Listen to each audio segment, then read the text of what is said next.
The movie, You, Me and Him, Yeah. And so this is Faye Marsley, who plays Alex, and there's Lucy Punch, who plays Olivia, and you are the neighbour, John. Yes. What is your relationship?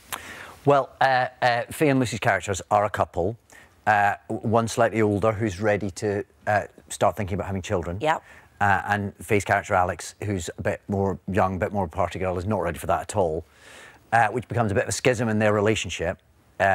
Olivia goes off and does the business and gets pregnant anyway, which causes Alex to sort of storm off in a huff, get very drunk, and rather inadvisedly ends up sleeping with me, the next door neighbour. Right. The midlife crisis hipster next door neighbour.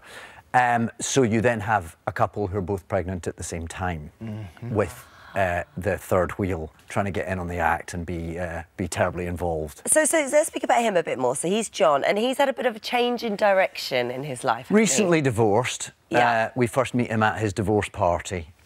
Clearly thrilled to be enjoying his second adolescence.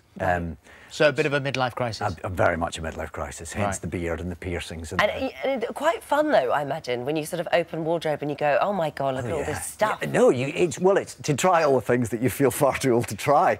You kind of get all these clothes on and think, oh, yeah, this is, you look ridiculous, but that's part... Did it feel quite good? Kind of liked it. Yeah. A little bit tight, a little bit leathery. Now, your wife, Georgia, is the producer, so I'm assuming, that obviously your first choice, you are top of the list. Only it that was a shoe-in. Philip. If only that were the case. No. All the people who weren't available, who weren't in the country, who were too expensive. And eventually, as they get down the list, I'm still sitting there going, still available, G, still here.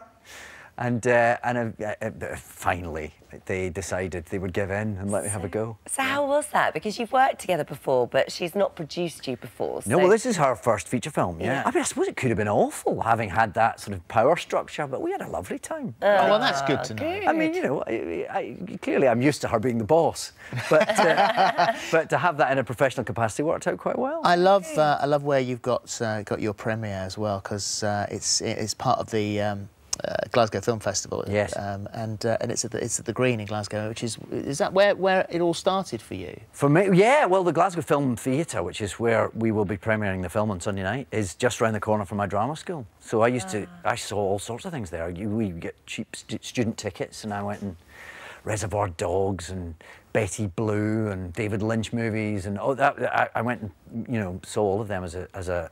So this is the first time you've returned with your. No, I did it once before. This time last year, in fact, you? another film at the Glasgow Film Festival. So it's almost becoming an annual event. Yeah. So let's explain the hair then, because you travelled back yesterday, didn't you? So you were in South Africa. What were you filming? I was filming something called Good Omens, which is a Neil Gaiman, Terry Pratchett novel. Right. Which Neil Gaiman has now adapted for Amazon and the BBC. So there it is, with Michael Sheen. And we've been shooting that for about 6 months now, and I just finished, about 48 hours ago. You are you're the bad guy.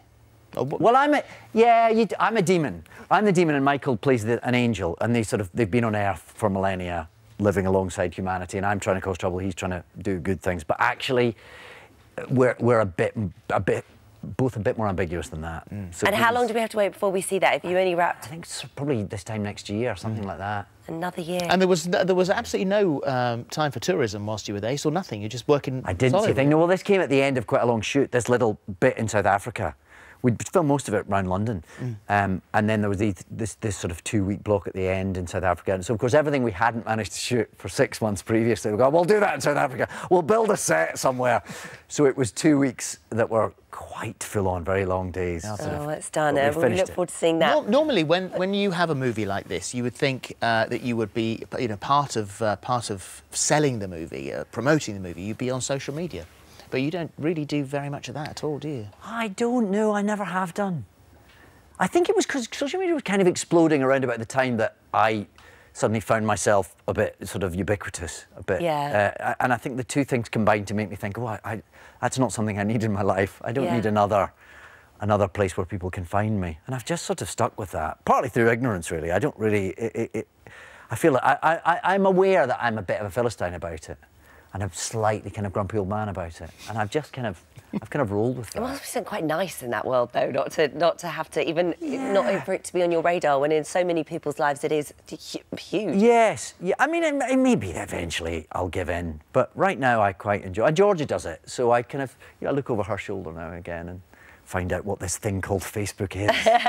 And what One that's day you'll be fishing for likes. Oh, God, I'll be desperate. That's the problem. That's part of the reason I resist it, because I would become so hooked on it and so needy about it. And the thing of going, what interesting, witty thing can I say about my life today? I would become obsessed. It's just as well I don't do it. Don't go there. Don't go there. We haven't spoken about Bad Samaritan either, yeah. and that's you have to come back and talk to us about that when that comes out. When is that? Because you filmed that. Well, it comes out in the US in April, but I don't know when it comes out here yet. I Okay, think that's well, we'll still have What's to the come role back. there? He's a nutter. He's a proper, full-on nutter.